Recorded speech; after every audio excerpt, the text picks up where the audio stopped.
Peace and love, beautiful people. Tonight we're going to be diving into something that's really close to home for all of us. Reason being is because all of us, either directly or through someone we love, have dealt with deep rooted emotional traumas that manifest themselves in so many different ways, right? Which ultimately lead to a strain in the relationships that we have and within the people that are going through them, an estrangement to the love that life has to offer, to the experiences that life can bless us with, right? We isolate ourselves and we fold like a crumbling piece of paper. You know, the people, either us or the people that we know, they're just so immersed in the negative emotion that it's hard for them to experience life outside of it. So tonight I wanted to have an in-depth discussion. And I believe by being able to listen to what it is that we're going to share, anybody will have a better understanding of not just the science behind emotions, but dive in a little bit into the spiritual and the metaphysical workings of spirits, entities, you know, how we pick up energy, how it's expressed in us, and most importantly, what it is that we can do to remedy the negativity that we find ourselves or the people that we love, they find themselves immersed in. And so tonight, I'm going to be bringing on my brother Tim. For those of you who do not know, Timothy Gibson, Mr. Timbo Slice, he is a Master Tantra practitioner. He's been practicing for over a decade. I want to say over 15 years, but I'm not too sure. You guys will soon be able to find out for yourselves. And for someone that always does energy work with people, mind you, he's the type of individual who he's almost not even human in my book, right? Because he's able to use his energy, use the energy of love, project from his heart out through his hands and really from his entire body. And I've seen this brother literally bring rooms that, you know, do energy work to the point where he can lay a woman on the table and she will cry, she will release, and after the release, it can sometimes be a very orgasmic, literally orgasmic experience where the woman is there in utter friggin' bliss, you know, and he's not even touching them.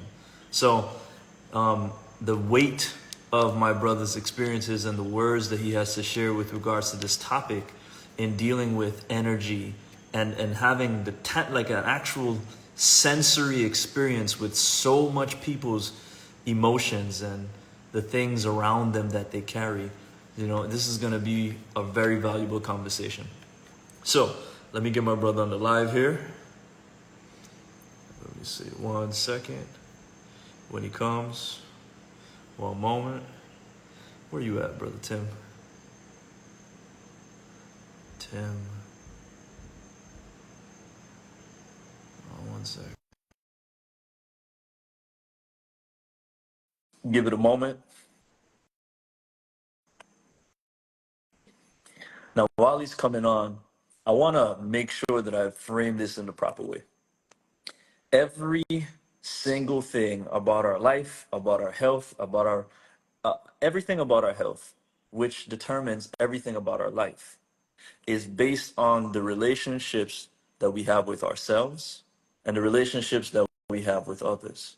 That's why a lot of what I do, you know, I focus a lot on emotions, on mental health, on knowing how to use your body and how to use your lifestyle so that you can optimize this, right? Because everybody's following this health regimen, but a lot of people missed when Dr. Sebi himself told everybody that healing is 80% mental, which is why in his practice, he used psilocybin mushrooms often, which is why in his life, to deal with what he was dealing with, he stayed high for the majority of the day. He fed himself on love, literally, either from the mushroom or from the marijuana, to keep himself balanced, right? So again, just to preface, my brother, let me invite him to the live. There we go. just to preface it to give you the context, but we're getting ready to dive in. There we go. Let's see. All right. Sir. Peace. I want to say sensei. I want to say sensei, but we gonna keep it casual. What's going on, brother Tim? Not much, brother. How you doing, man? I'm doing good. I'm gonna put my camera up a little bit as I sip. Great. There Look like we you had a good go. gym session in. What you say? Look like you had a good gym session. Oh yeah. Oh Yeah. yeah. It's I mean, it's hard. It's very hard to go wrong when you're taking cacao and psilocybin and a little bit of energy boosting things like the guarana, and it's very, and then you have music. It's very hard to go wrong. But I'm excited, man, because this is an area that I'd admit I I have experiences with, but when it comes to actually being able to interface with them, yours your experience to me is invaluable because you've done so much energy work. For how long? I told them a little bit about you, but how long have you been doing the tantra work? So I've been doing tantra work and been a practitioner myself for about 14 years, a little more than 14 years now. That's what I was saying. You started early, man, when you was like 17. Like, you Yeah. know. So 19 actually, that's but 19. Okay. Okay, so I guess what I want people to begin to understand is what what is what like negativity. Yeah, okay, we have a negative emotion. That negative emotion spirals from an attitude, and that attitude spiral from a core belief, right? I haven't really shared this before, but I'm sure other people have. We would imagine like a Venn diagram, where on the outside we have emotions, and in the inner layer we have those behaviors or attitudes, and at the core we have a belief. And I mean, all of us have experienced it at some point, whether it was from a traumatic or dysfunctional relationship, or from something that was supposed to happen that didn't happen, where we judged ourselves or we got stuck in that thought, and it becomes our temperament. It becomes the baseline lens that we begin to operate out of. But I guess what's the best way to say it? When we start to talk about spirits, when we start to talk about entities, like what's the difference? How does something become an entity? Like when someone says, "Man, I feel a lot of negative energy," or I just around this person and now I'm heavy for the next 3 days after that. Like what the heck is that? Like what the heck is that? And from your perspective, like how does that work? I know that's very open ended, but go yeah, ahead. it is open-ended. And this rundown's kind of be still gonna be kind of like an elementary type of rundown because going to that understanding or going to the knowledge of there's as many spirits as there are bacteria. And we've also been taught that, you have one level of duality where you have to be able to recognize positive and negative. But in a occultist or a practitioner's eye, positive and negative is still an illusion. So it's still part of a whole, which means they all Yeah, serve a certain purpose. yeah. And what we're taught here in the West is that, we don't feel right, something's wrong. Mm-hmm. But we really don't play enough time to get the skills of identifying truly how we feel. So if something feels different, a lot of us consider that as feeling wrong. And okay. I see what you're saying. I see what you're saying. You're already correcting what I said from the jump. It's like it's not if everything is happening for us like it always is, even the negative things that we experience, it's our own perception of seeing that that thing is negative. That's the problem in the first place. And what you mentioned about the emotions is are the lens the sunglasses of how we perceive that. So Mm-hmm. until we truly have a self identity or truly know ourselves, our beliefs become who we are, you know, and That's our it. beliefs are. Yeah. That's it's interesting that you say that because I feel like until like I had an idea, I've always been on this path of reawakening and rediscovering who I am from a wholer sense, not just from what I knew to be true, but from other sources. You know, following the spirituality, let's say, and consciousness and all that stuff. But it wasn't until I had the actual experience of like mushrooms and then further deepening with ayahuasca that I actually like, oh, I get it. You know, and now I could see I'm impartial to negative things that happen, and sometimes even positive. I'm just saying, well, how can I use it, and how can this help me grow more? That's it. How can it help me grow more? Every single situation, right? But when people get stuck in the negative, which many people are because our environments have been made to be negative, right? That's why they said, one study said, in order to, if someone tells you one negative thing, you need 17 more people to have positive, say positive things or have positive experiences with them to negate just the one, right? Our environment has been primed where everything is a symbolic anchor for some type of negativity, you know, some type of, I'd say, restriction or something that makes us feel limited in some way. Whether it's driving in the car, you know, we're driving our car and we see somebody going down the street, you know, and going down the street in a Lambo, you know, or we got to clock in for our work, or we look at our paycheck and we see that the government took all these taxes off of our pay, you know, all that stuff, man. They're little things that just, you know, if the world was perfect, all of us would want it to be gone. You know, we wouldn't want that at all, right? So when people get stuck in that negative, what would what would the first, I would say, mental thing they should do?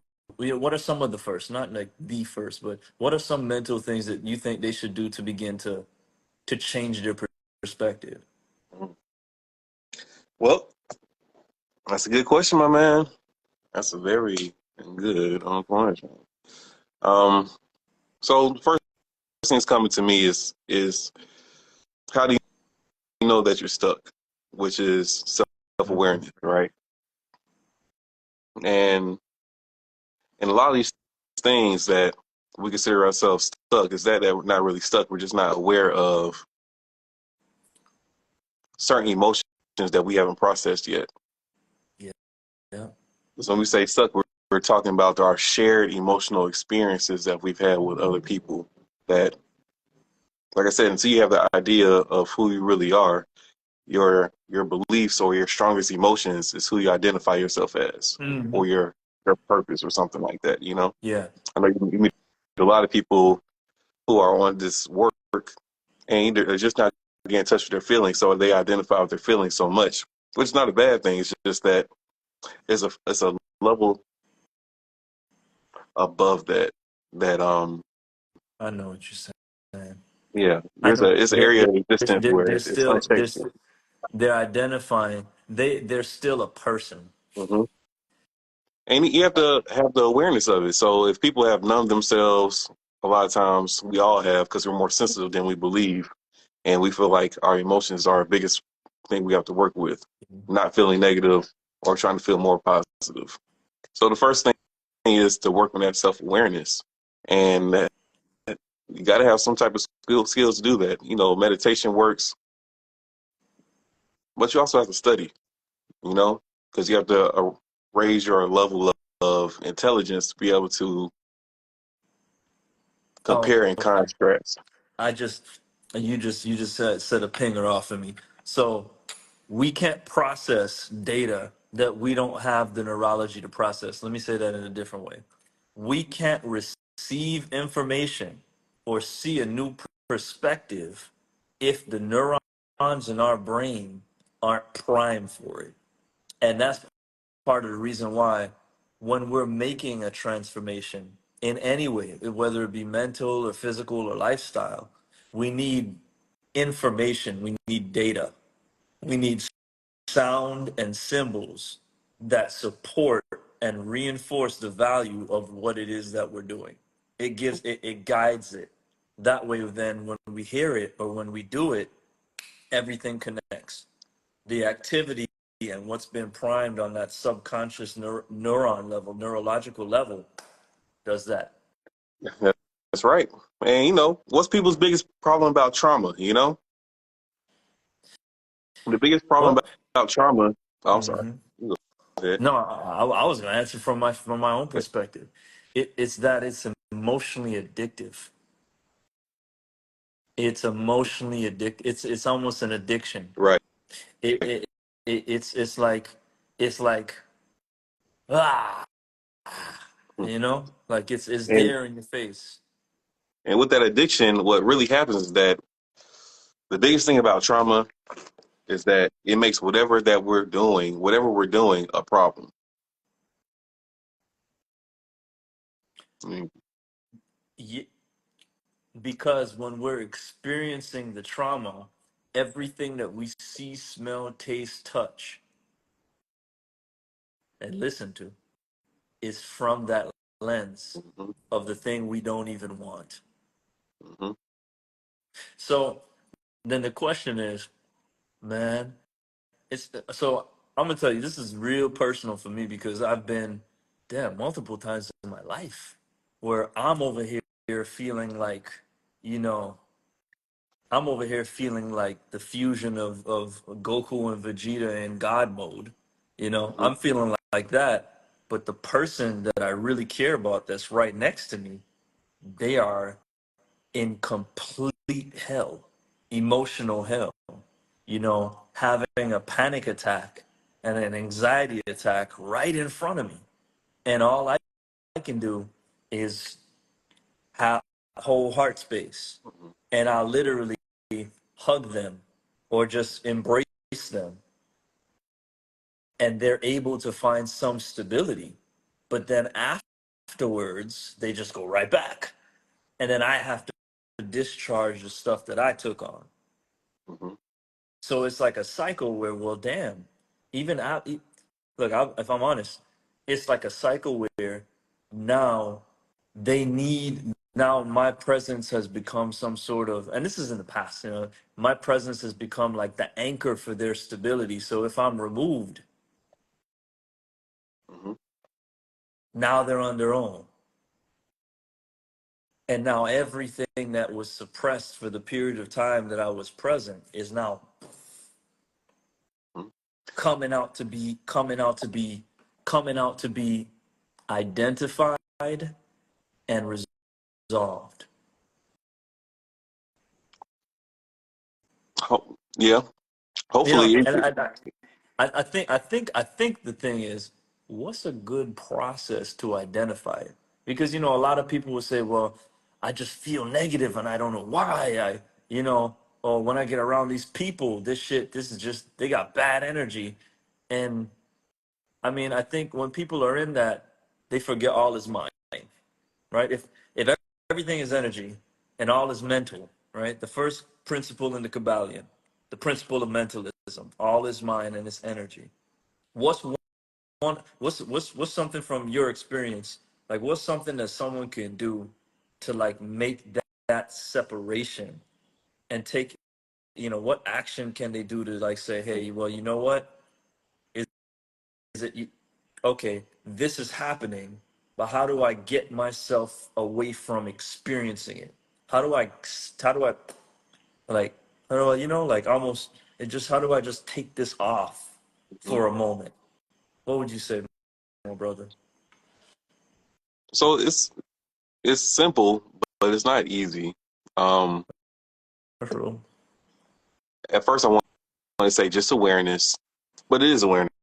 Actually, yeah. And the next step I'll say right after is the awareness of being able to notify notice that you feel a little different, right?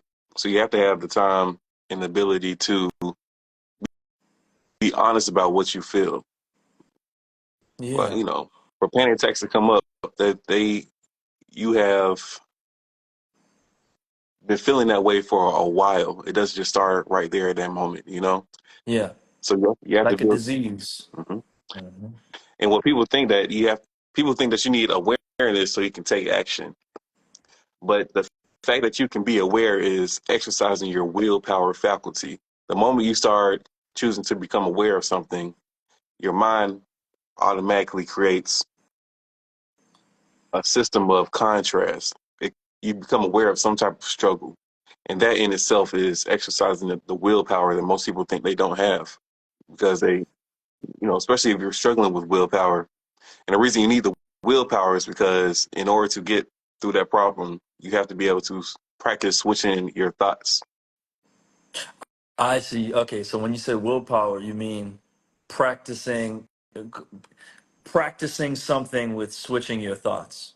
Hmm Or am I right or am That's I cold? that's the main goal. But the having awareness of itself is like one of the highest levels of willpower, right? So And let's say I'm in it. I'm like example, like I'm around somebody that's just complaining about the same old shit, and I'm just like, God, mother, like what? Why is this still in my goddamn experience? And I start to feel that frustration. What's something that I immediately need to do? Like what's something that I immediately need to you do to you stop? you immediately have to check out of the past and check out of the future. Some way, Um, get as present as you can. Um, at the at the very least, that's all you can do. And if you can help the amount of ability you can to disconnect from the past and the future allows way more. What's the right word? lightness.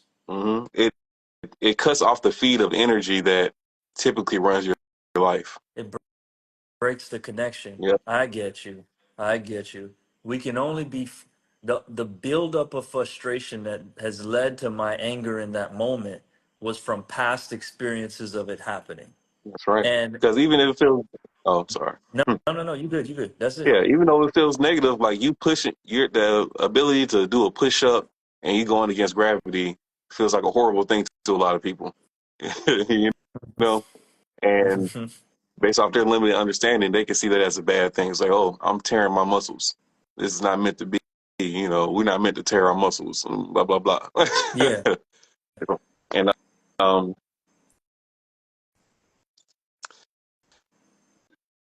Well, one of the things I know I like to do is I say, well, I come into my awareness and say, hey, I recognize that I, at all point, I always have the ability to choose how I'm gonna respond to this, and how I respond to this is actually going to determine how long it's present in my current awareness, and how much it's going to be in my awareness moving forward. mhm, So, like in that, like all right, there's you ever every anybody if you've ever worked a job that you knew you were getting ready to, you put in your 2 weeks, everything that would piss you off about that job is automatically, it doesn't bother you anymore because you're so aware that it's not, it doesn't even matter. It doesn't even matter. It won't be in your present awareness anymore, so it doesn't have the weight. It's not connected to you as much. So we got to find a way to break the connection. That's what you're saying. Find a and that way. yeah, Mm. and that is awareness of how we feel in that moment. Because ultimately, we have to find out what is feeding off of what we're feeling. What if it's something that you're feeling but you can't identify? Yep. What if it's a Yep. suppressed, like, there's so much people, our brain is hardwired to protect us at all costs. And hmm so there's a lot of people that have been, they don't remember, but when they were very, very young, they were touched, or something happened to them, and their brain just deleted it and threw it in the recycling bin, like how we seen in the movie. Um, uh, Gosh, that Disney movie. You know, who's the fire that likes to play bing bong? All right, anyway, people will get it. It's that it's that movie, man, with Riley. It'll come to me. Oh yeah, It'll yeah. get I was watching my niece and nephews this past week. yeah. It's not emotions. It's like it's It'll come. Yeah, I should know yeah, it. I've seen it so much times. It just yeah. It's cute movie. exactly. It's that Disney movie, and they got the second one that came out. I can't Hmm. think of it though. Yep, But well, that's what we watched. They had anxiety. It does a good job actually. it's fantastic. Mhm. A good job of showing how you need all aspects of yourself, and you can't just throw away the parts that you feel are the problem because everything has their own place, even if you don't understand it. If you don't believe Sadness. that, that means Sadness is necessary for joy. Yeah. Goodness. they're all they're all the same thing, and if we haven't reached a point to understand that yet, we will never be able to uncover suppressed emotions because we won't feel like there's a divine plan for things, not like there's a law and order of system to things. And if we don't feel like we can snap our or practice snapping our thoughts out of it, we don't believe in our God self. Ultimately, we're just Inside thinking out. of it. All right, we just think of it as just like a normal. We're just normal humans, and we don't have the capacity to regulate ourselves, or that what we're going through is or doing has some type of spiritual or divine aspect that's natal to us versus something that's happening to us. That makes sense. Yeah. Yep, inside out. I'm taking notes because I think that's one of the key core beliefs that all people should install. That's the one that life happens for me, not to me. Number two, m- the way I feel is my choice, and how I choose to feel determines what I get. Period. Like Yep. if everything happens for me, then even if I get in a debilitating car accident, then that was actually something for me, and I'm gonna sit my ass down in the cast or wherever it is that I'm at and reflect. Hmm. Reflect, be still, don't get stuck. Look and think of all the ways that my life can grow from this position. We always have a choice. We can either allow the negative, we can either look to the negative, or we can choose to find the silver lining, right? And I tell people all the time, like when my sister died 10 years ago, 10 years ago on one day, to be exact, you know, it's like it was a terrible experience. But when I think about it now, I don't feel that pain anymore. I don't feel disconnected. Matter of fact, I turned the pain into purpose. I literally converted that negative experience into something that allows me to get closer to me, to other sides of me that I didn't even have access to. Does a part of me feel pain? Of course there is. There's a side that I can look at, and if I focus on it long enough, I'll cry. But I choose to look at the positive, because to focus on the negative, it would be an insult to everything that she stood for and everything that life is. Like I can't. What would that do? There's so much people. I've had shit, man, over and over. I've seen people. I've seen wonderful. My spiritual mothers just, one of them in particular. Her name was Mama Nancy, and she was a very interesting case. She was actually, they took her to the mental asylum. She was raped by her uncle. She was raped by her father, and she was domestically abused by her husband. And after all of that buildup, I mean, didn't. I wouldn't say that she snapped, but she started smoking weed and being that tightened up.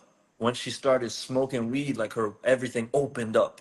Her senses were just super heightened and open, and she was telling people about fairies in the garden, and hugging the trees and shit. And you know exactly where they put her. Boop, boom, in the mental asylum, and now her centers are wide open, and she's roaming the streets, losing consciousness until somebody nursed her back to health. But and I'm saying all of this, and I'll come to a point. But even after she healed up, and I'm telling you, this woman was just like love. Like if you got past the way she looked and some of the stuff that she was dealing with, she was just love, like pure love, and she helped. And when she wasn't pure love, because I lived with her for 3 months, I was actually the last person to live with her. When she wasn't pure love, she was the opposite. She was like cantankerous Hmm. and overreact. She was like either pure love or cantankerous and just irritable. Like, get the fuck away from me. Or she was like, get the fuck away from me. Or she was just like love, which could be a balance in itself. But ultimately, she she she was murdered by the alcoholic guy that she was dating. He literally like chopped her up and buried her in the garden that she used to feed me from. It was crazy, some crazy shit, Hmm. really and truly. And when I look at her life, I see that the abuse that she got from the men in her life became an entity, and it followed her, and it continually brought the same people that gave her the same treatment.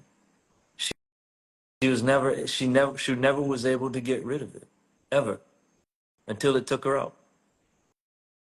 The thing that permeated her that dominated her subconscious mind manifested and recycled her. Right? So when I think about people like her, I just want to know, well, how do we hold space for people like that? Like if we have someone that we know is dealing with some serious negative energy, how do we hold space for people like that? What are things that we can do to help them without totally encumbering ourselves to where, we're bleeding out. I'll be honest, brother. Yeah. The best thing they can do is get therapy, or hmm Talk to somebody. that's it's the only thing I would say. The family members could help her out with that, but that's just on a energetic sense. But So, family members tend to come with subconscious judgment from the person going through it. hmm They're and too some close to people home. too close to home, too close to home, and too far away to home to feel secure. You know, either the main the main thing we need in order to process this type of stuff is a sense of safety somewhere. Boom. That's the key word. We need the sense of safety because it's only through a feeling of safety that we can process the feeling that we're dealing with. Mhm. So that's to say, the negative emotions from all the experiences that tend to aggregate and become one monster of an emotion, one big storm of an emotion. In order for us to be able to open our eyes and see and look at the storm, we need to have a shelter. We need to be in a Yep. house. Because Hmm. that's right. The only time you can work on neuroplasticity is what she will need in order to help regulate really what she's going through or what she went through. Absolutely. Um, you can't have neuroplasticity. It's not optimum if you're not in a safe place Oh or feel safe. shit, bro! You It dropped shuts it. that down. This is pure science right now, Mhm. because oxytocin is what determines neuroplasticity. So oxytocin is only released. I mean, it's only released in the presence of pleasure and enjoyment. That's why the most oxytocin is released during orgasm. Mm-hmm. The second most source of oxytocin, and this is part of the reason why the orgasm is the mechanism to flush and clear out the negativity, and which is why a lot of people that have a lot of trauma can sometimes have very overwhelming, powerfully driven sex drives, because Mm-hmm. that's what their body's using to offset the trauma that they're suppressing, That's right? So right. the second way we get a lot of oxytocin is by cuddling for 20 minutes. Cuddling, bonding, not necessarily a sensual experience, but a heart opening experience. The third way we get it, the third way, dance, singing and dancing. And the fourth hack that I use every day is chocolate, you know, Yeah. chocolate, man. Look, I'm sipping on some chocolate right now, you know, loco para el coco, eh? It's, and that's how you need it. You got to feed your body that. Um, but yeah, the safety, the oxytocin, and also we know the oxytocin as so-called bonding hormone, right? Mm-hmm. And Oh, but shit. it's also the same hormone that makes you go crazy around people too. That once you build bonds with them. Oh, too much you're over the edge. hmm Too little you're deprived. That's what hmm makes fatal attractions. hmm So in this chemical concoction, what we're looking for more is more serotonin, that feeling of uh, being contempt deep inside yourself, versus, and I'm speaking about dopamine in the sense of dopamine is what we use to chase after pleasure. You know, whenever you hear someone talk about we need to do this, we need to do this, we need to do this, we need to do this, it is a sign that they chase dopamine versus someone that's,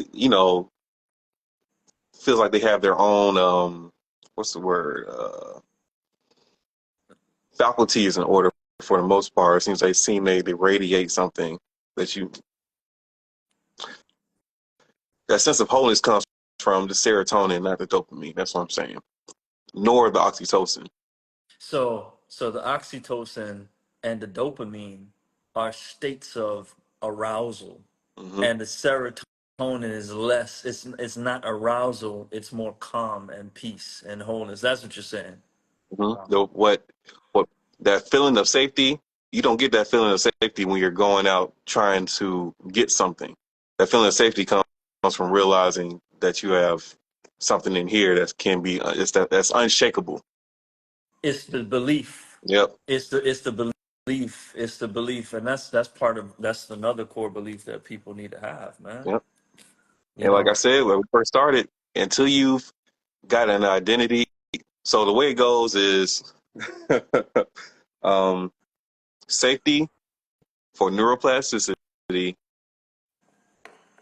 Then you need emotional regulation so you can calm the neural system, the nervous system. And then the third component to that is identity, a self identity. Because like I said, when we first started, if you don't have any self identity, then all your beliefs or your highest, strongest emotional experiences make up the idea of who you are, which we call the counterfeit personality structure. Yeah. And so I just thought of it an invaluable practice. I, I think it's somewhere floating in my brain. I don't know where the heck I got it from. But to have a person write their obituary, have a person write what it is that they would want people to read about them when they die. What kind of person were they? How did they show up? What if we get very clear about who we want to be, thinking from the death that all of us will one day experience, that can cause us to have shifts in our core beliefs of who we are. That's right. That's a powerful exercise. Yeah. So I'm getting a little goosebumps just just listening to it. that's yeah, man. Yeah. Because, That'll bring because us back into purpose and power. Mhm. And it starts helping people tap into more of their immortal self or more higher planes of themselves instead of They're thinking from the hawk in the sky from above Mhm. versus the ground level. Yeah, That's right. yeah. Mm, Begin with the end in that's mind. good. That's dope, Yeah. man. I like that. Hey, you gave it to me, man. Hey, it's this but it's the think tank we're in right now. You know, you know we're what I'm having a saying? think of the end, write the obituary. I'm gonna add this. I'm gonna have to add this to the blueprint. So Right. I'm about to swerve back in that thing about you talking about the spirits and creating entities. Um, Please, yeah. Especially for mhm, for the people that they're people, and I'll context it. Put a pin in that real quick. They're people that like me myself. I've always been a very emotional individual from the time I was born. Whether it was being raised with three women in the house and being the only boy, maybe it was my father rushing into hospital to make sure they didn't circumcise me. So I've always been super sensitive. Or yeah. just me just me being a deep thinker from really young, so I always thought deeply about things. The deeper you think and the more emotional you are, the more sensitive you are energetically. A lot of people know when I'm doing my consultations or when I'm talking to people, if my heart is really open, I'm using words that I've never used before. And they're like, oh shit, well, yeah. Like, I just watched that movie yesterday. Or I'm using language that isn't mine because I've connected to their neurology. And now I'm using their words from their database because it's no difference. There's no difference. It's just one. Hmm. So very early on, that's actually, brother, why I would wear the turban so much. Mm, Eh, I would wear the turban because the turban was a symbol for me to. It was a symbol like a sigil.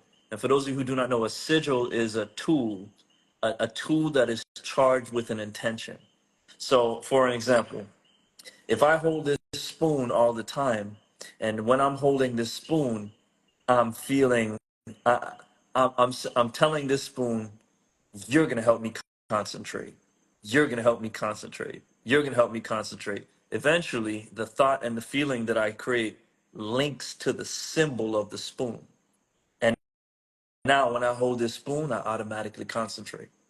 So, for me, the turban was a symbol, a physical sigil that allowed me to keep my own thoughts and stay in my own self versus letting my mind just bounce here, bounce here, and bounce here, and everybody's shit is just pouring into me. hmm. And I couldn't decipher it, and I'm like wigging out, like feeling stressed after I'm talking to this person. Like, damn, I gotta go, man, I gotta go bust a nut or something. What's going on? Like, I Hmm. gotta hit the reset for what? So I guess that's all I have to say. Um, with these entities or with people that are going through spiritual attack, what were you gonna say towards that? What leaning towards people that feel like there's a negative entity on them and they're continually in and out of, they're feeling good and then they're feeling really low, and now they're in this space where they're constantly feeling like they have to protect themselves from something that's there that you know they don't know really how to deal with. Hmm. People will say, "Oh, well, light a candle," or they'll go to someone that does energy healing, or they'll go for shamanic clearing and all this stuff. And you and I both know that stuff will work, but only work temporarily because it's not anything else but them holding on to it. Hmm. What Mm. what to do, brother? Because you know, what would you do? What is spirit telling you? Okay. Well, for those who feel like they're underneath spiritual attack, Mm-hmm. most likely they are underneath spiritual attack. I will say that if you have an inkling someone's done some dark magic to you, or you're underneath some type of attack, you probably are.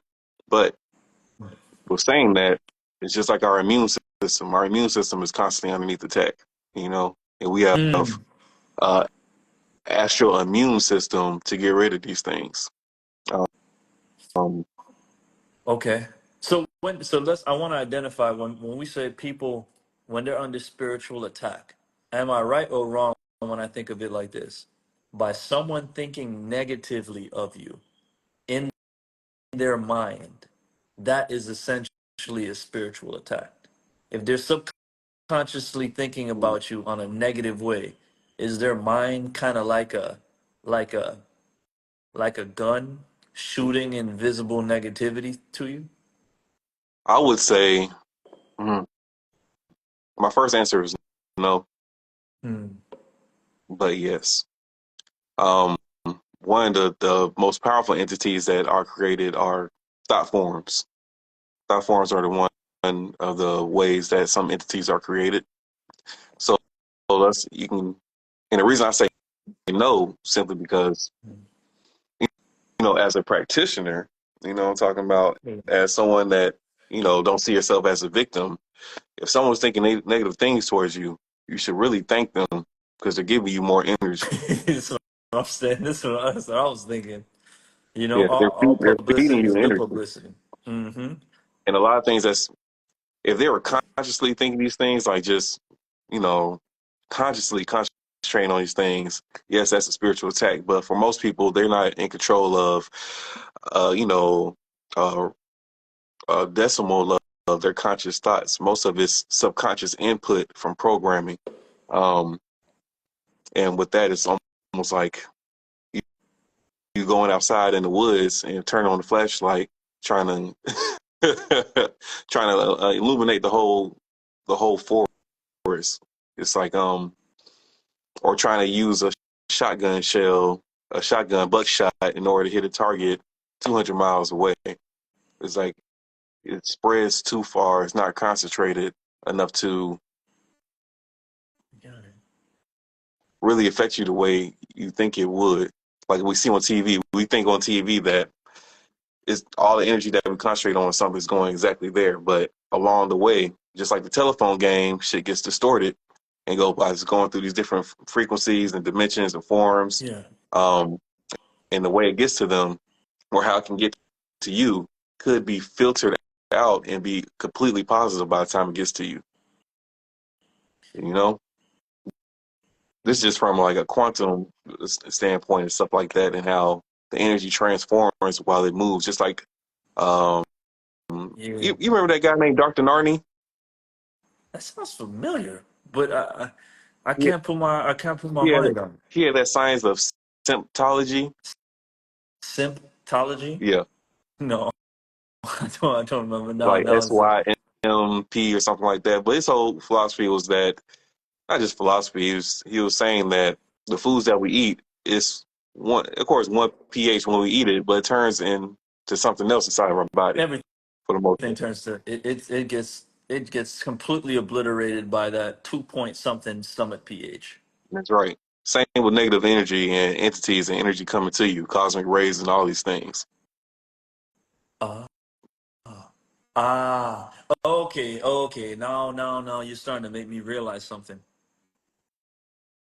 Once it's released, it goes into a space, and the space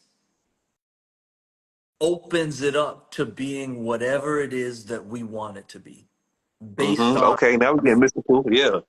based on how we decide to connect to it, hmm based on Based off the how we belief view ourselves. the belief system, the core belief systems, our self identity that allow us to connect to it in that particular way. So hmm when And the if you're, real oh, so what you just said just nailed it in the coffin, because what we're feeling is on an emotional level on the outside, and those emotions can be triggered by behaviors or things that we see, but the only way they impact us negatively is if the core belief is there to support that negativity. So the way then to help yourself and to help others that are dealing with these deep rooted traumas or spiritual attacks is to help them see themselves differently. Mm-hmm. And the way to help them see themselves differently is to make them become aware of something that they weren't aware of before. That's one. That's one. The awareness is that, oh, you on a roll. You got it. Yeah, that's one. Help them become aware of things about themselves they haven't been aware of before, which is easier to do when they're having a new experience of something they've never experienced before. Or feel safe Or enough feel to make that safe. contract. Mm-hmm. Yeah, feel safe has to be at the foundation. Otherwise, they're gonna be in the filter, and they won't even be able to receive the new thing that you want them to see or experience. So it's really safety and helping them see. I don't know what ways we can help them see themselves, but it can be from speaking powerful words. It can be telling them powerful words that make them come into awareness, like how Jesus used to do, right? Jesus would go around and then ask a question and walk away, like peer to their soul, you know, ask them a question and then they fall into it. But let me see, what's Anthony saying? Um, I say yes to this question, saying, can the spiritual attacks be opened or travel through the endocrine system? But absolutely. Oh yeah, I mean it's based on the Absolutely. So, bacteria. I would say even the foods we eat that create bacteria, the corresponding bacteria, open us up to receiving spiritual attacks or the experiences of those negative entities or those negative beliefs. Foods yep. have a vibration. Like even though, a lot of people who learn from me, they're getting out of the holistic religion of things, and so I'll have people eating eggs and eating fish. I try to stay, as far as cow and beef and stuff, I choose not to do that. But eating that doesn't make you less spiritual.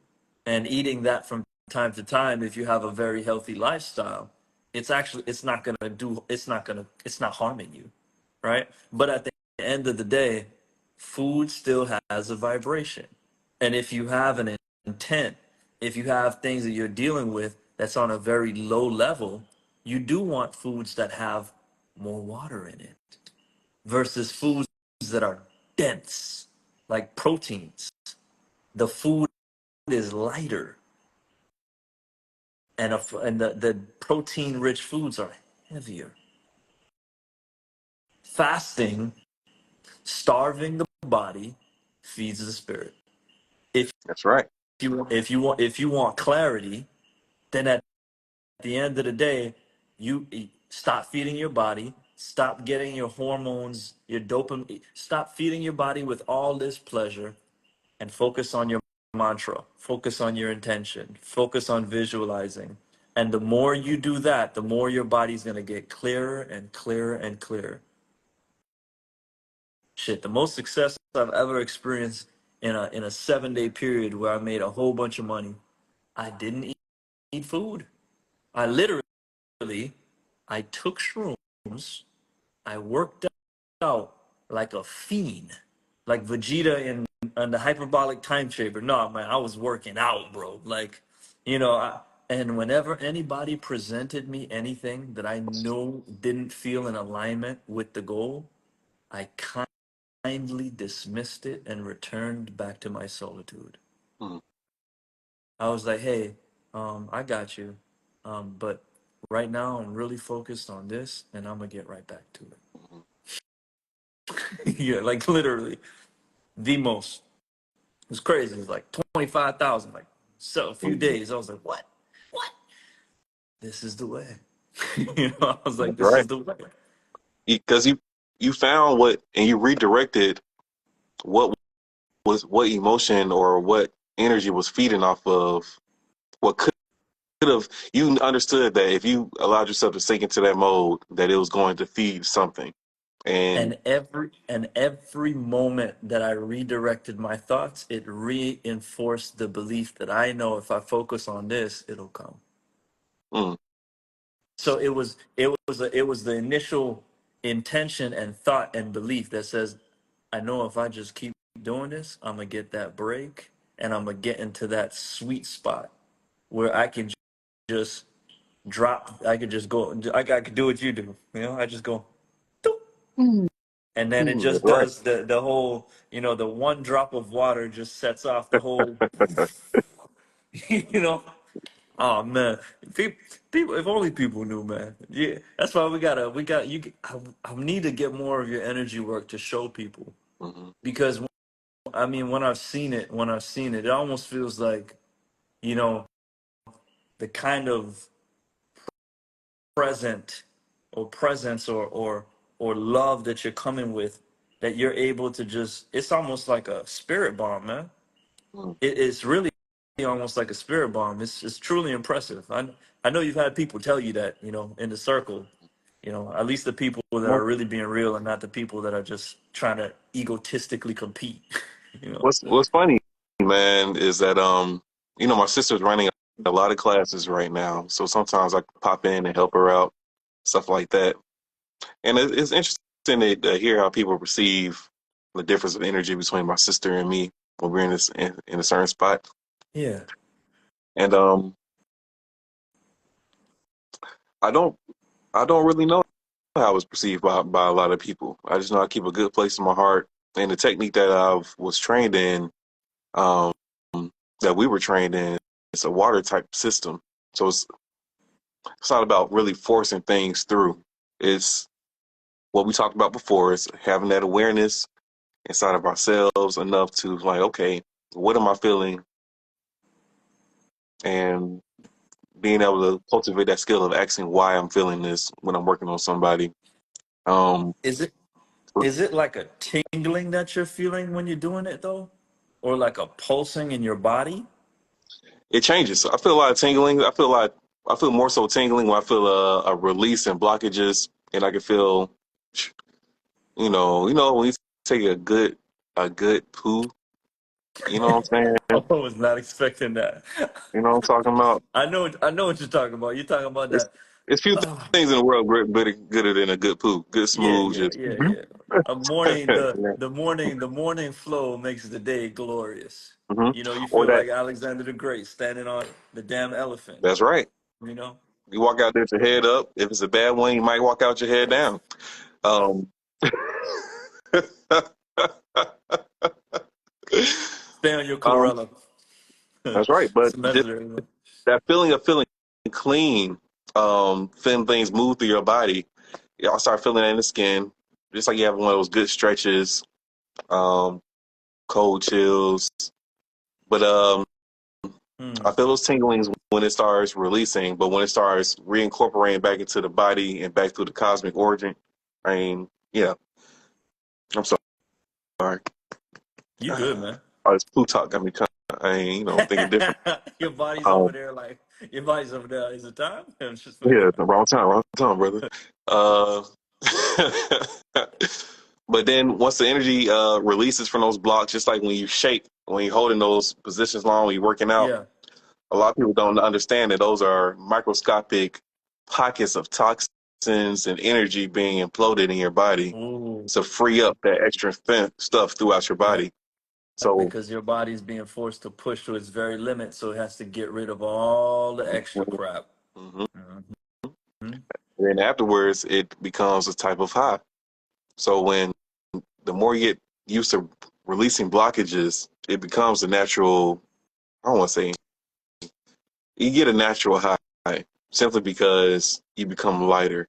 Um, but like I said, when it starts going back into your body, when I circulated the energy, when I work on a lot of ladies, it starts to pulse simply because you get more in touch with that pulse that's always there.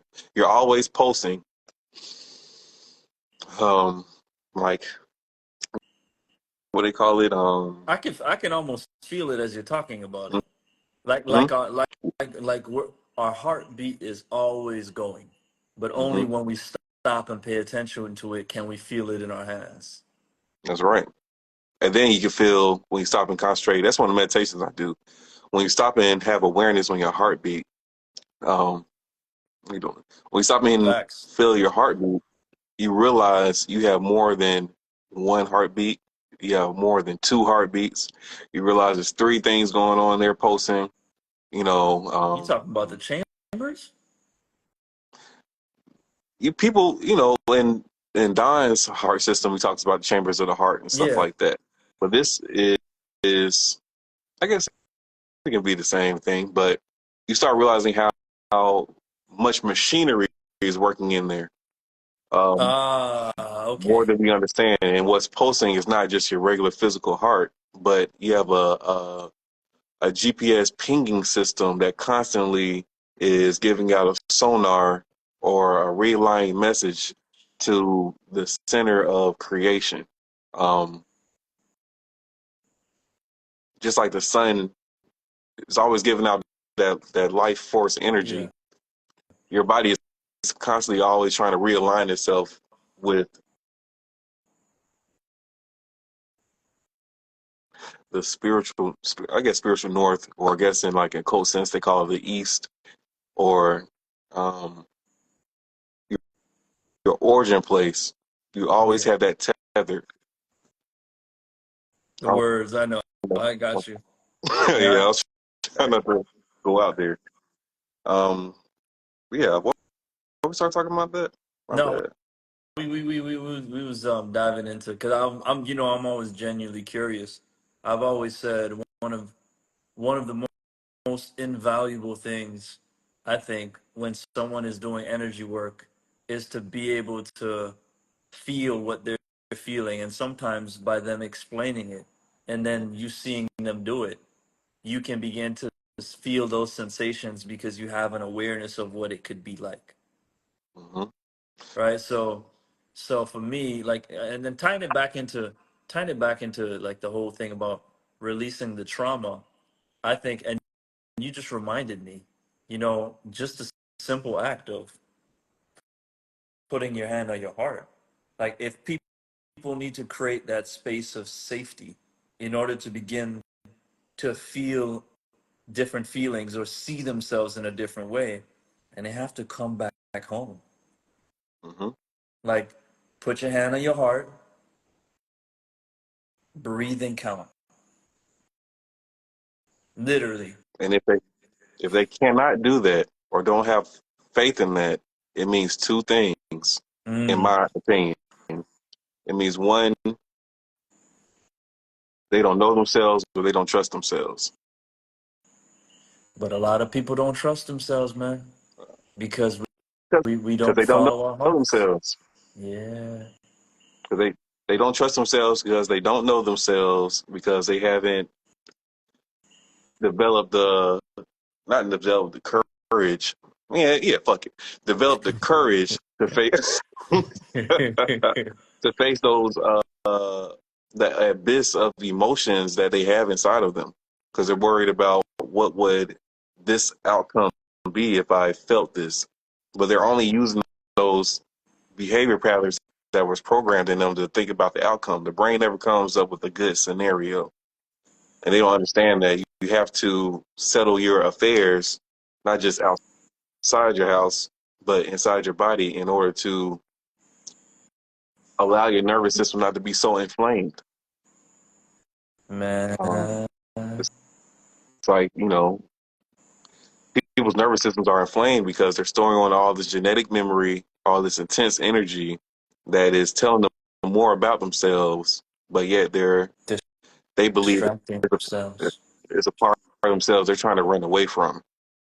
running So away, don't even distracting, doing everything else but sitting down and listen. So, brother, what I'm hearing right now, man, The post that I put up today was just so timely because I found a video. I was like, yo, like there are those people that come in every family, and you'd say they have mental health issues. They'll say they're schizophrenic. They'll say they're bipolar, but really that person is just processing a lot of shit.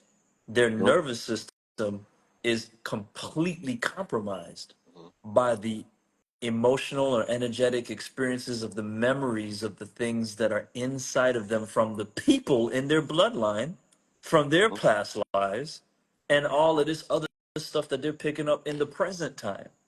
Mhm. They're completely overloaded, man. So it's almost a call for them to spend more time alone or with people that are with people that are at home with being alone that make them feel safe. Mhm. But learning how to cultivate, and that doesn't even have to be physical. That could be digital. That could be a online community. They have to learn to be silent and stop processing all of this data and be present. Ram Dass had this thing, and once I heard it, brother, I haven't. That's I don't know if you've seen, but every day, I'm gonna post. I am loving awareness. I am loving awareness. I'm never gonna stop posting that. I'm gonna post that every. It's gonna be. I am loving awareness from now until whenever, because that brings us back into the moment. Mhm. That brings us here. If I say Awareness that, is it. hmm, So awareness is it. A lot of people don't know selling, awareness is the supreme version of willpower. mm, mm, People have a bad understanding about willpower, but awareness, you being aware is willpower. And you being aware of things makes them disappear. Like you can't have a habit. You can't be aware of having okay. In my thought process right here. one, Um right? habits are things you do without thinking. True. You know, once you become of why you're doing something, um, it stops becoming, and you're honest with yourself, it stops becoming a habit. You may still do it, but it's not controlling you. You are assessing the situation and still making the choice to do it. A Oh habit is when shit, you just roll over and be like, nah, let me smoke this thing right quick and keep brother, going without even thinking. brother. So I used to have a pleasure problem, like most men. I'd say maybe not even like most men. It used to be ridiculous. It's a Maybe it was the sun, and human experience. yeah, but it's what I'm saying. I used to have a pleasure problem, and there was a point where I realized when I started to get spiritual and stuff, where I recognized it as an entity, as a spirit, as a thing. And when I did, it became more like Casper. It became a person or a thing that I could talk to. And now I'm negotiating with it. I'm saying, okay, you're not here to just take away from me. You're saying use me. You're saying this could be a power. But at the same time, if I don't control it, then it's gonna consume me. Like Yu Yu Hakusho when he let out the dragon. Are you gonna ride the red dragon? Or are you gonna be consumed by the you see yourself? Or are you gonna be consumed by the red dragon? So, I've learned to cultivate the habit of riding it out for 5 days, riding the dragon for 7 days, Mhm. peaking the energy up, but then I'll recycle the energy, versus the people that get consumed by the dragon and every day they just cerebral spinal fluid is just flowing. Now they're getting retarded. You know what I'm saying? So, Mhm. I found a way to find balance with holy crap. It's like that series Aladdin. I have a gin, right? I have a gin, and I have it offers me a certain degree of power. I work with it the way I want to work with it.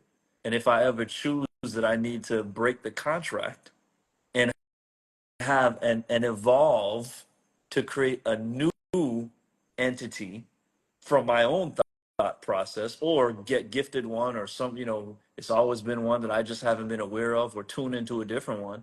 I could always switch. Hmm. And You know? that's the problem most people are running into when we talk about spirits and entities. It's two flip ways. I can understand how both people are looking at it. From our perspective, is we are spiritually sovereign beings, so we are choosing to do these things, right? Or everything's working out in my favor, and I somehow know that I create my own reality. Um, so we are saying we're taking accountability. Extreme could be radical accountability. Extreme accountability Hmm. of I can fix this problem because it's something I'm pouring into, I'm choosing into, right? Which is the right way. I believe is the right way to go. But also, it's important that we can remove our self identity from these things, which we practice through calling them spirits and stuff like that. We don't say it is us. It is um, an aspect or a behavior that these things tend to do. And the Yeah. beauty of that is it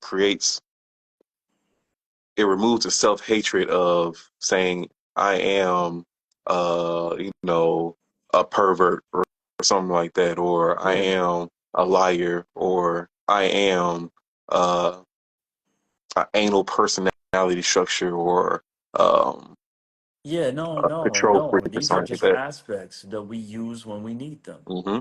you know? And a lot of people can't separate that in their head, so they're trying so hard. They're suppressing their emotions because they can't make that understanding that these things aren't them. They're tendencies that we all have in the universe. They're universal forces. And they don't want to be either the bad guy or do that shadow work of seeing what inside of them is really creating an atmosphere that feeds off of that. So that's one thing that blocks people. I've seen working with people. They know there's something there, but psychologically they don't have the emotional skills to regulate, well, what if I was being an asshole? Yeah. What if I was wrong in this scenario? Um, what if I'm not as spiritually, in tune as I really am, or something like that? So that creates one little rift in people's consciousness that causes the schizophrenia and stuff like that. Um, these are things that cause like Alzheimer's, and Parkinson's inside of like oracles and people that call themselves seers and other type of stuff. Yeah. Um, I know I jumbled a whole lot of stuff in there, but No, but yeah. you're just saying the super energetically aware, the psychically sensitive individuals, they have to do a greater amount of internal self-care.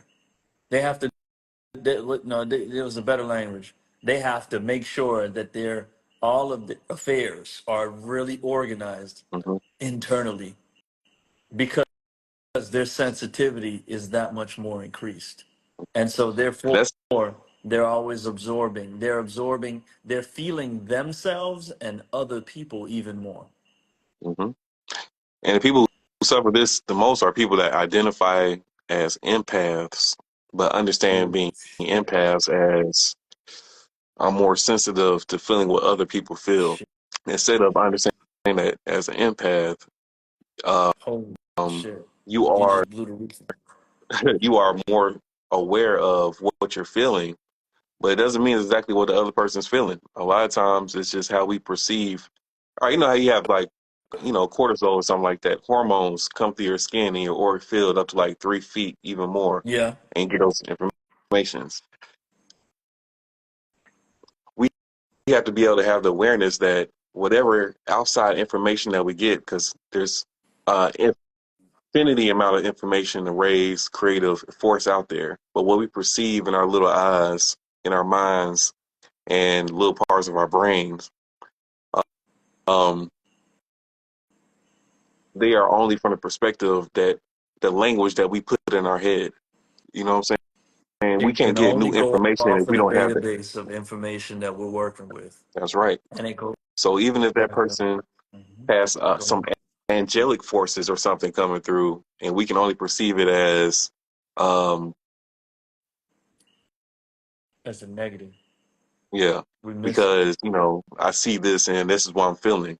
They will never be able to extend past.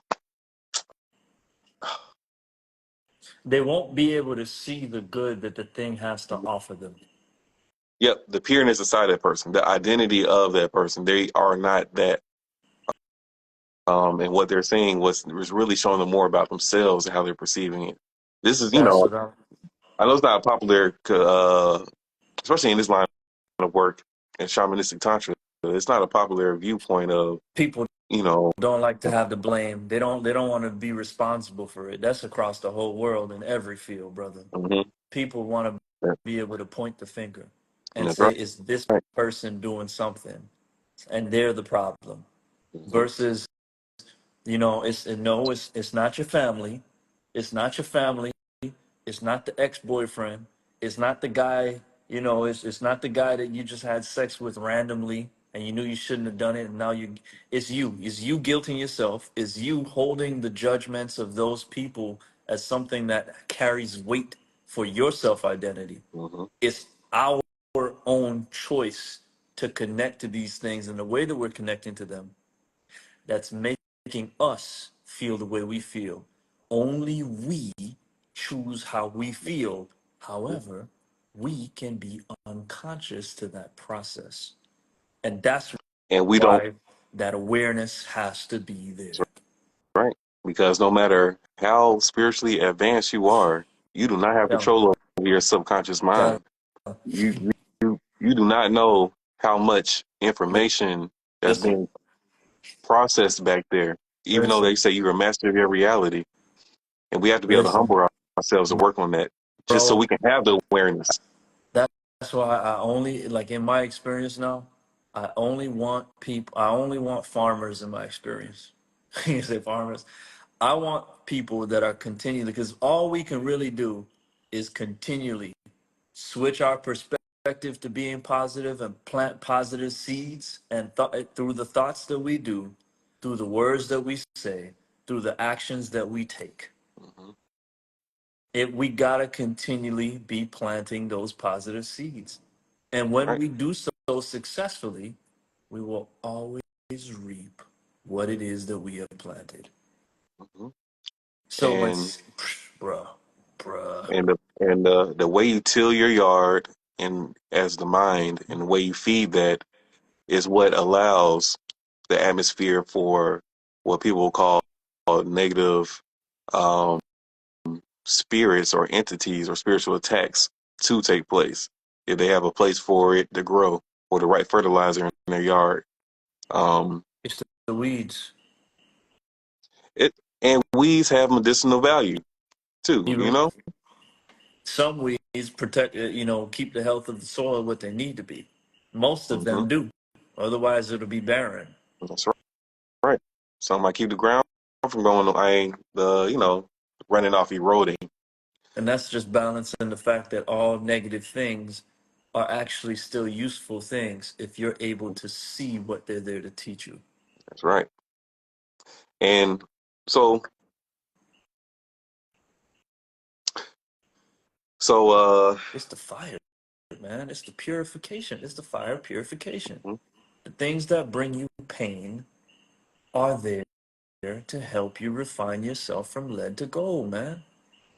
And you know what? What's the biggest attribute that comes out of that? Once you can become aware, regulate your nervous system, and going through those dark places, Yeah. that is the combination of being. That's that's what makes charisma. Often being able to be authentic, yet also Hmm. have the courage and bravery to go through hard times. Like See someone that? do it.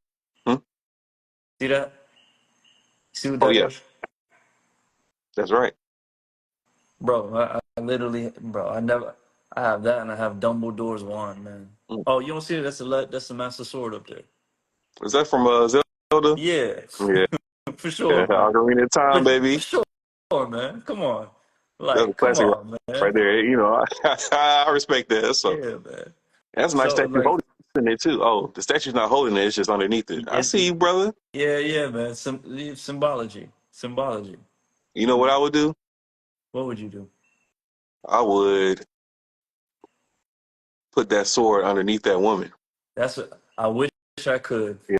I really wish I could. There's a wooden. She's an actual wooden, like a heavy thing, and that's Okay. just like a styrofoam thing. It's just something about for my daughter so she could vanquish evil in the night. Look, as a Moorish American, I feel all type of ways about have seen a sword over the woman's head. Oh, bro. But I see what you're doing here. It's not like it's sharp or nothing like that. It's spiritual protection. I see it. I feel it. Oh man, and it was symbolic because for me, um, the way that I create is from pleasure. Hmm. That's just the system I use.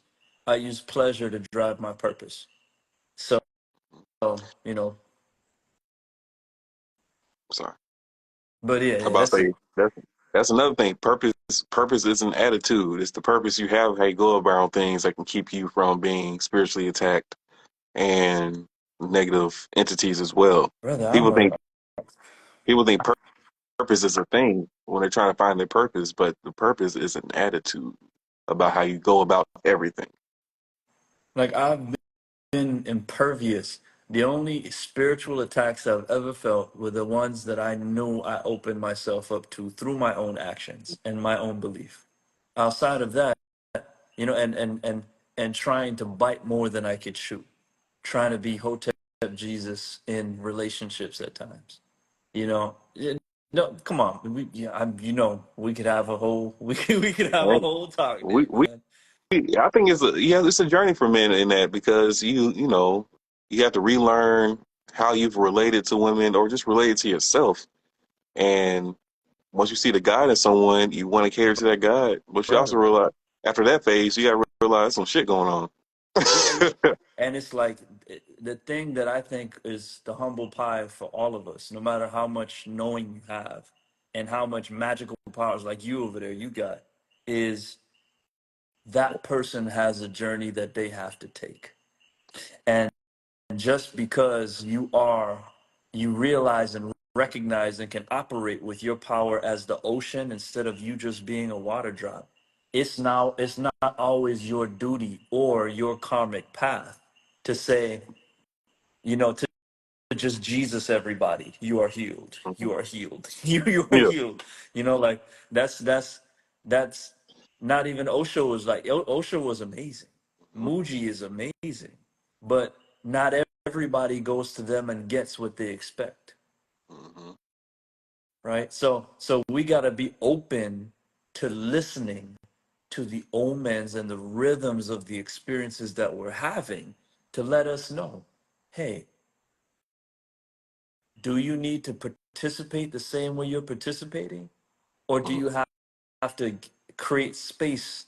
Because a lot of times we'll hold them up to that point, but we're really becoming a crutch for them. Mhm.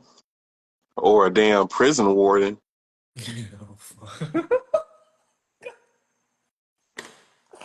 Oh shit! I'm laughing, but I'm laughing like the Joker because I can identify with that. So it's a self-defense mechanism, Mhm. bro. Man, It's it's two questions I want to answer that I think I saw. It might be more. DNA Um, activation is that? Hold on, let me see. I'm looking. the first one was someone asked about human growth hormone while you're asleep. Is that no human growth hormone and oxygen, that relationship, Oh, and while you sleep, is that why you're producing more while we sleep? I'm not sure about the oxygen part. Maybe you can speak about that, but I do know that while you're asleep, for men and women, you go through about 2 to 3 cycles as if you were really making love, ooh. and through sex, your mind creates the most human growth hormone, but the largest concoction of hormones. So these things are happening while you're asleep. So I wouldn't know if it was actually the oxygen or the process of your mind saying that you're having sexual experiences. Just that most people don't know they're having sexual experiences while they sleep because their subconscious mind or something's blocking the fact that, They're blocking. oh, They're not remembering it, but they'll wake up refreshed yeah, because they had some something good about them doesn't astros. want to, yeah, someone doesn't want to remember, something doesn't want to remember what you're having sex with. Yeah, yeah. Oh, I mean, you're getting into the Right. twilight zone there. But anyway, Yeah, that's but what I would add, when we're asleep. So when we're asleep, when you put someone under anesthetics, someone who could never touch their toes can take their head and put it to their knees without any problem. mm, Everybody can perform a split unconscious mm, because our nervous systems are relaxed completely. Our mind and our negative subconscious thinking is down regulated significantly, so the fascia relaxes along with the nerves. And when we think about relaxation, we automatically have to think about the opening of the vagus nerve. We have to think about more oxygen and more nutrients now being able to pass through to the body's entire system, as if we are dealing with nitric oxide, which pumps the blood real hard. We don't need the nitric oxide in the active form, because when we're relaxed, deeply relaxed in that REM sleep, we're getting that. mm-hmm, So human growth hormone is when you think of stem cells and you think of HGH, they're like first cousins, if not brother and sister. They go hand in hand. Regeneration, building the body, very very similar processes inside the body. So when we are sleeping, when we are sleeping, that's part of the reason why healing takes place. But deep, intense, deep relaxation. If you think of heat, right? We think of heat. Let's think of what Tim was mentioning. HGH is released in high amounts when we're in that fire. And then let's think about a yin. That's the yin, right? Let's think about the yin. Let's think about holding an ice cube.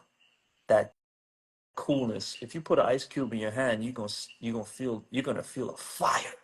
So the fire of the ice is kind of what we get when we're sleeping, and the fire and the sex that we have, that's very now this is my own theory, but there's a connection there. That's part of the reason why you need to sleep to heal. HGH and cellular regeneration is very connected. It cannot be disconnected. It is impossible.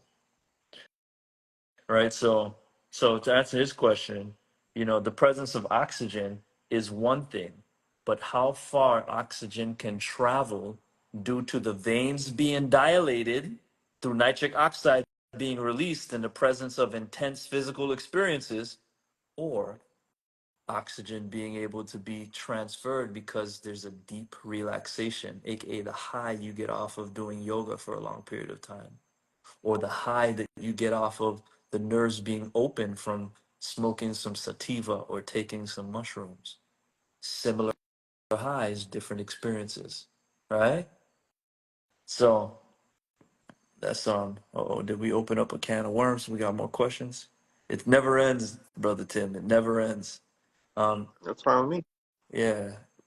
Greetings. Are you familiar with DNA activation, or is that something you recommend? That sounds like a question for you, Master Tim. Okay. Well, I am familiar with the theory of DNA activation, and it is something I recommend, but it's also something that you can't stop um, or start because it's already happening.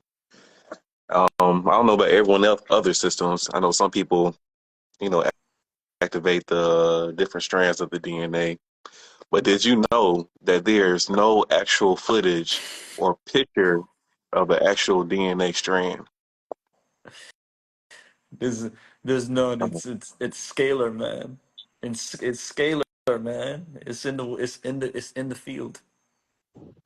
And with shamanistic tantra, we do speak about DNA activation, but in a sense of in your DNA, you have a genetic code, blueprint that you can activate the spiritual and physical attributes of any woman or male in your connected to your bloodline up to 10,000 years.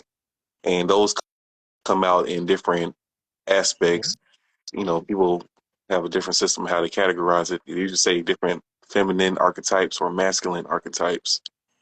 And in the way that we talk about it in, refer to it in the Tantra field, is that the more you allow yourself to increase your broadcast of these different dormant DNA faculties that you can awaken through something we call second puberty or the removal of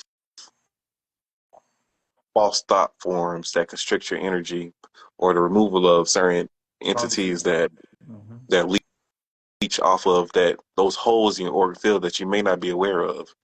Once you get the energy in your body and circulating properly, the energy goes to activating these. Good foods and high electric foods go to activating these, giving your body enough energy Lightness. to awaken these certain plugs. You have certain plugs Lightness. in your house, circuit breakers that will shut down if the energy is not sufficient enough to keep on whatever you have plugged in there. And And what DNA activation is revamping your central power supply in your house and make sure the wires are good so you can plug more things into it. I'm So I'm I'm holding on to it. And I'm good. That's so it. so when he's saying DNA activation and people Be will right eat a back. lot of fruits, what I want to emphasize in that is there's no energy that gets transferred to any part of your body that isn't based in pigment, that isn't based in color. So no matter what you eat, that's the reason why they say you need to get color in your foods. That's the reason why when you get into the sun, or for those people that eat the sun and they're breatharians, they're eating the color from the light spectrum that's then penetrating their eyes and going through their eyes to their pineal, nourishing the pineal to upregulate it so that all the functions of the body are operating on a different plane, but it's light, color. So when we're thinking about diet, when we're thinking about healing, there's a reason why I have everybody on the green, deep, deep, deep, deep green when you get into the God Body Blueprint. You're taking chlorella, you're taking the acerola cherry, and you're taking large quantities of this. Why? Because it's about the pigment. So, when you're saying DNA activation and you're thinking about fruits, I want you to think it's the pigment. So, if you think about it like that, what's a what's the most optimal way for you to get those pigments? The best pigments, I would say, when we're talking about anything, when we're talking about healing in general, or activation, or just you being able to come into the fullest version of yourself, I say the acerola cherry powder, the blueberry powder. If you really want to get fancy with it, you can get the blue spirulina, right? Instead of the blue butterfly pea flower, because that one tastes a little funny, right? You can get the algae, but the pigments, you need the pigmentation. So you were saying the fruits, brother, and I always like to tie it back into something that's just a little more accessible for most people. Yeah. And when so when you start And I and jumping I on, appreciate that. I appreciate that. yeah, man, because fruits are, let's just be straight here, man. Organic fruits are extremely expensive. Why not just get, you're gonna be on Tim, you're gonna be on that organic blueberry powder, that that that freeze dried acerola cherry powder. I think, no, the green freeze dried acerola cherry powder. And I want to show you how to make it lipospheric. Hey, I'm put a, me on. oh brother, Put me on. oh man, Just as you're long, gonna just be as zooted. long as I've been doing tantra, you've been doing the health thing longer than that, haven't you? How long you been doing that?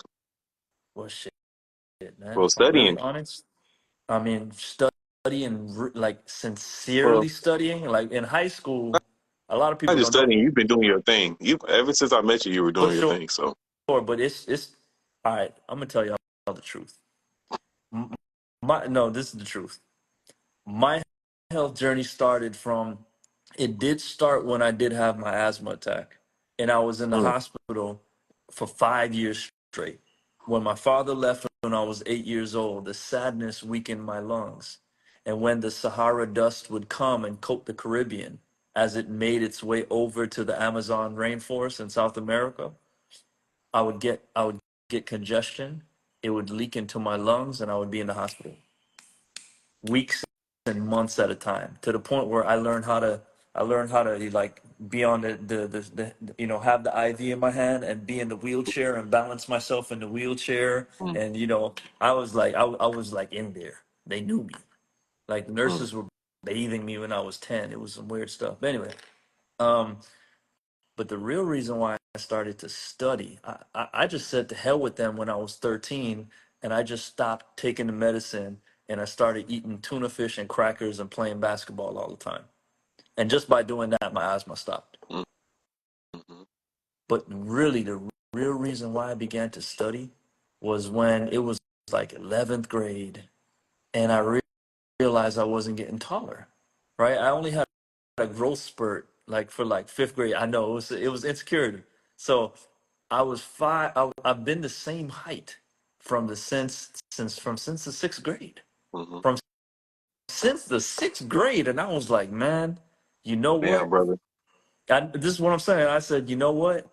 If I'm not gonna grow, if I'm not gonna grow tall, it was a mission to grow taller. And in growing taller, Mm, what do you have? You have things that have HGH. So at some point, I was on a mission to grow taller, and I was like, well, if I can't grow taller, the least I can do. This is gonna sound ridiculous, y'all, but this is the truth. The least I could do is make sure that I'm a mandingo. If I can't get taller, then at least I can make sure that even though I'll be a short guy, I'll always be able to I'll always be able to, have that reaction where it's like, "Oh my God," you know? So so mm, so for me, I started researching the health as a way to see how I can maximize human growth hormone for the purpose of growing taller but also growing my phallus. I mm. kid you not. I mean, I was on that's a logical step. I was on Maca. I was on astrology. I was on all these different things from the time I was 17. Woo, woo. When I did my first year of college, brother, I put on like 30 pounds of muscle. I was a monster.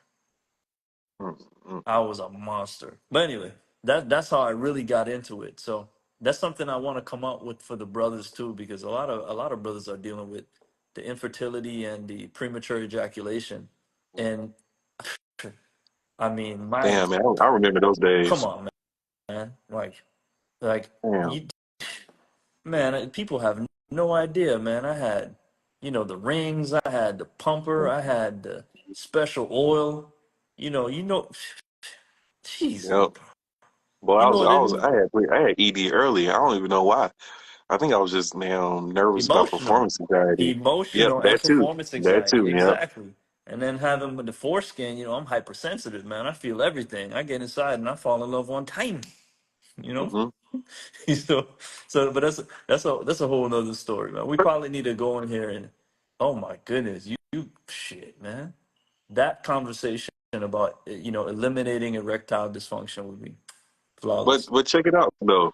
Check it out. It's from what I heard when you were talking about.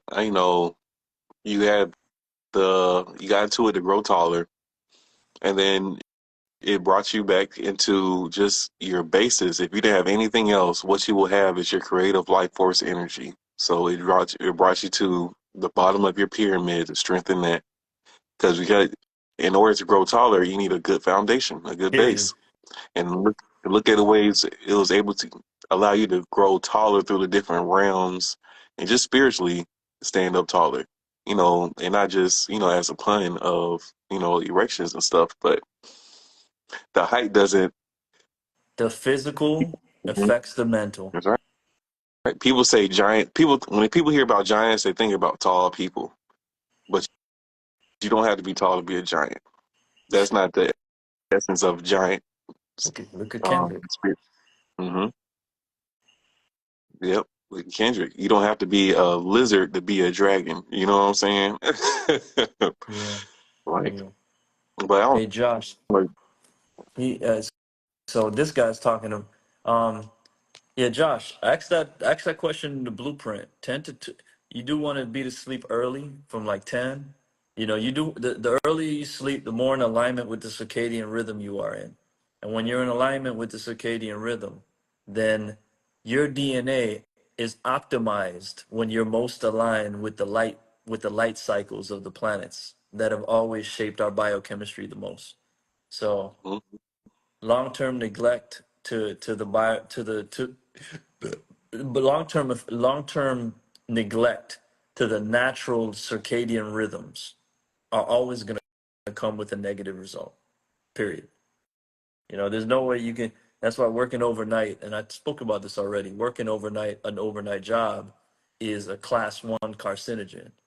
You know, you're not supposed to be awake in the hours that your bodies have been programmed to sleep.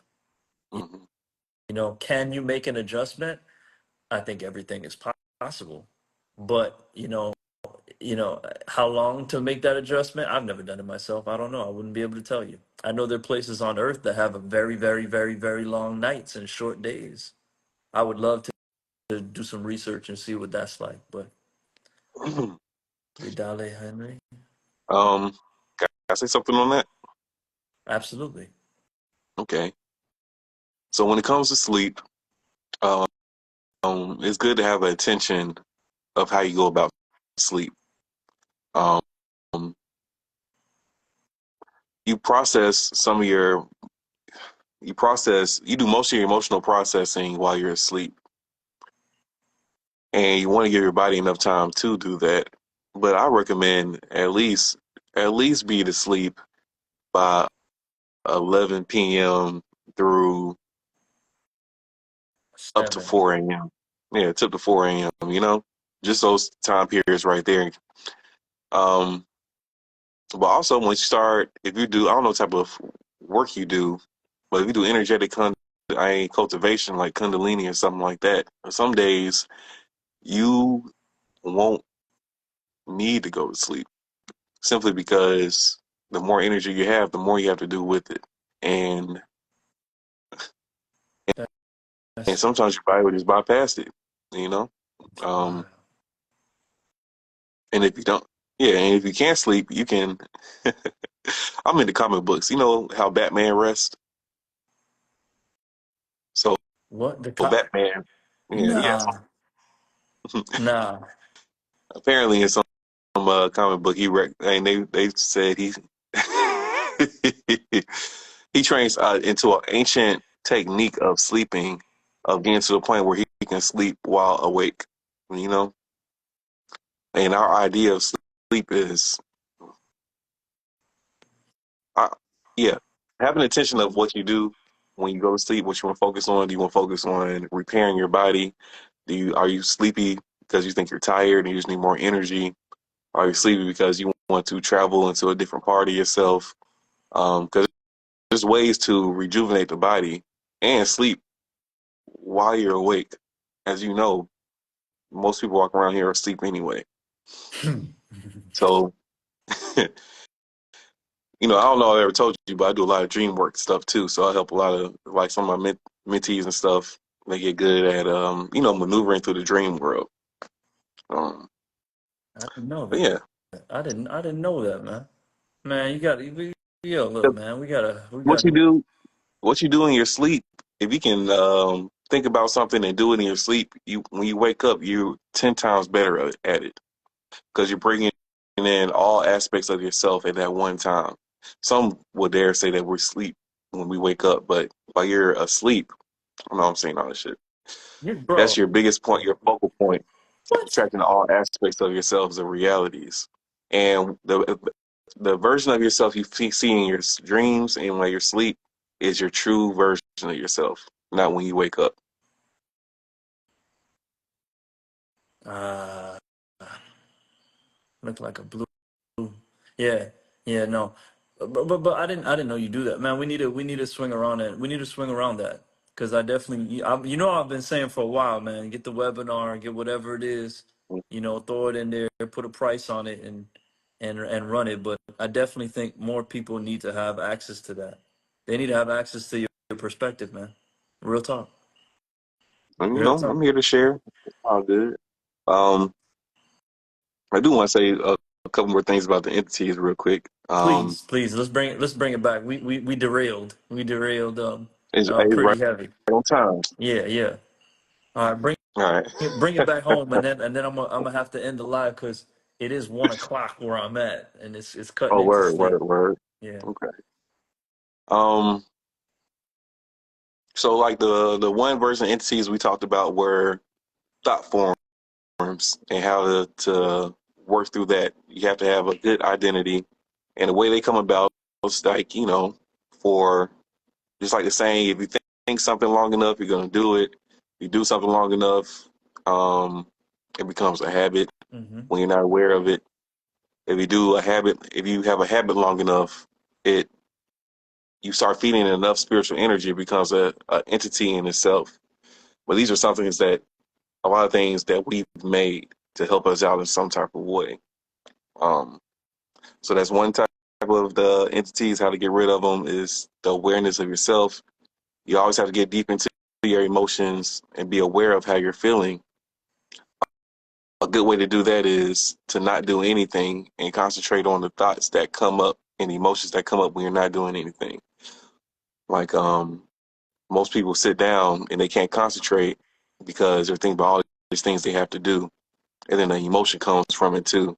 But just sitting down, have awareness of what thought comes up. If you feel it in your body, if an emotion comes up, and asking yourself, what does it feed? That helps get rid of spiritual attacks and entities. Um, of course, creating talismans. There are certain rituals you can do. Spirit baths are always good, but being a positive and sweet person to yourself helps Jeez. negate a lot of these spiritual attacks as well. And it could automatically, even if you had thousands of people praying for your downfall, making pocket dolls and stuff of you, putting nails and stuff in there, you can negate that just by being a sweet person and being a positive person. When you are positive to someone who is being negative, it negates anything from reaching you. That's As a matter right. of fact, in order to be positive in the face of someone that is negative, means that you are not remotely connected to anything that they're dishing out. You're completely disconnected to it. That's why you can literally just You smile at it. know, you can. Yeah, this might sound weird too, but I think you can be as mean as you want to people, but you have to be sweet to yourself. You can't do that to yourself. Well, when you say Um, mean, the meanness has to come from a certain place, though. You can't really. You could be. You think you could be an asshole to people and still be okay? What about the law of cause and effect?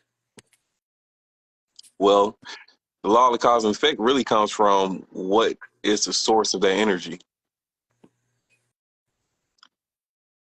Hmm. you know.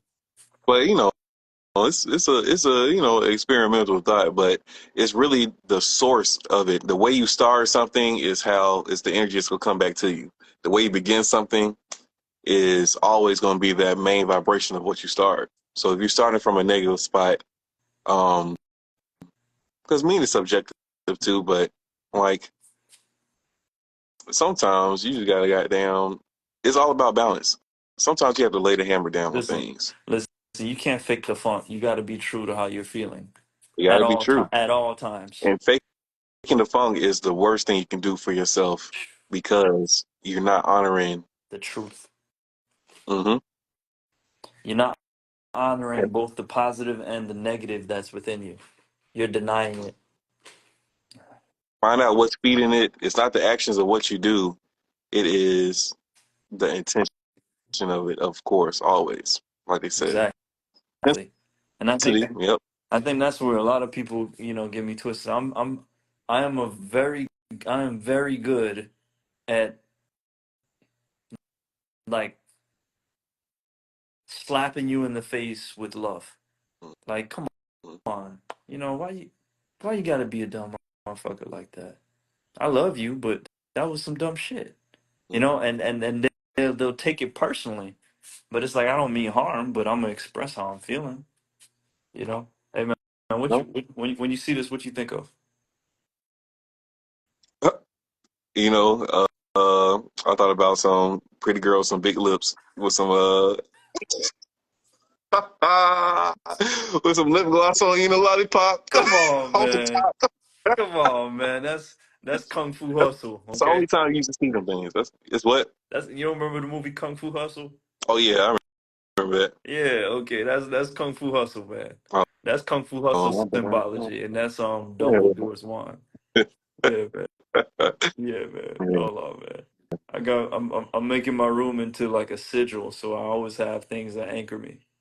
Okay. So is that letter leading up to the seashell in that No, painting? that's the Jim Carrey, man, the Truman Show, Mm-hmm. where he That's a good walks one. out where he realizes everything is fake and he walks out to create his own world out into the real world. You You remember know, it's this? funny. Mm, Yeah, I remember. It looks like that's a monkey that behind him. that is wild.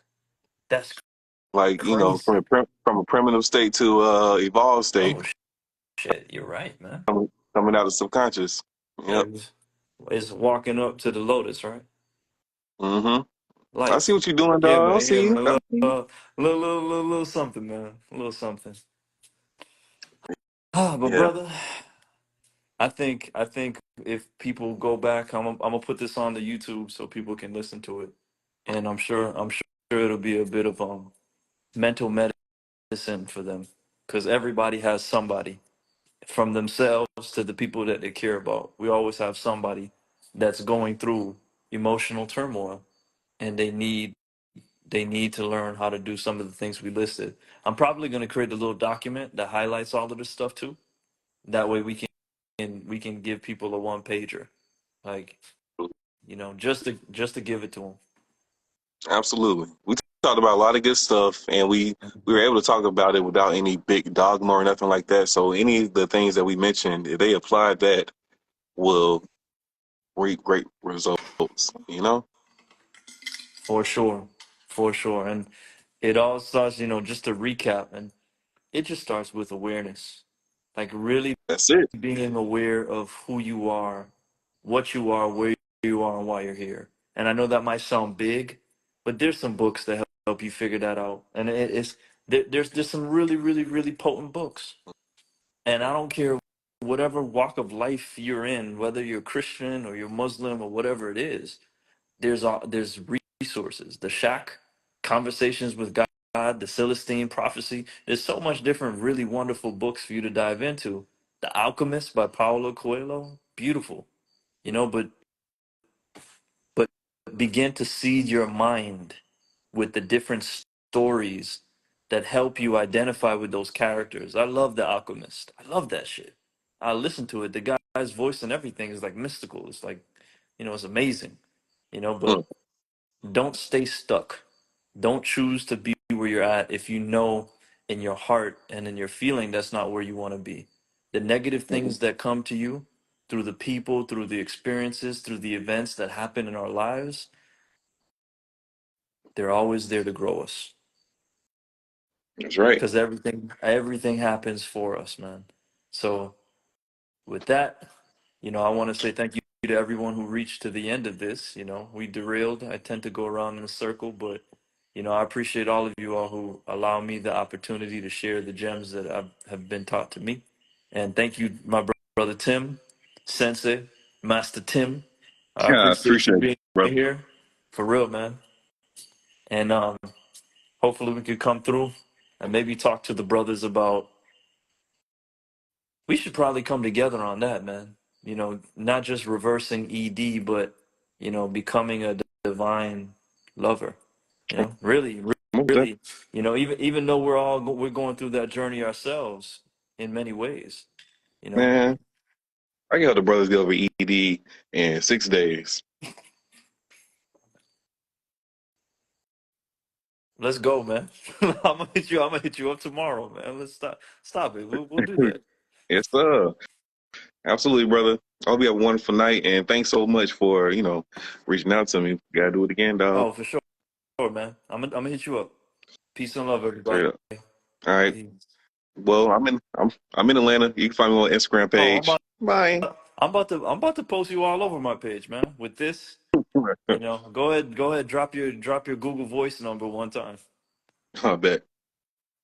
All right. Uh, um. Well, actually, yeah. Just hit me on Instagram. I'll send you my number. He said, "Love, peace, unity." I got you. I'll screenshot it. Yes, sir. All Let me see. right. Peace. All right, peace.